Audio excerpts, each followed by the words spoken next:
hi friends, நம்ம இப்போ எங்கே இருக்கிறோன்னு பார்த்தீங்கன்னா ராமேஸ்வரம்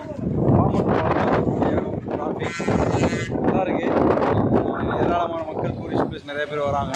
இப்போ பார்த்தீங்கன்னா இதான் ரயில்வே ட்ராக்கு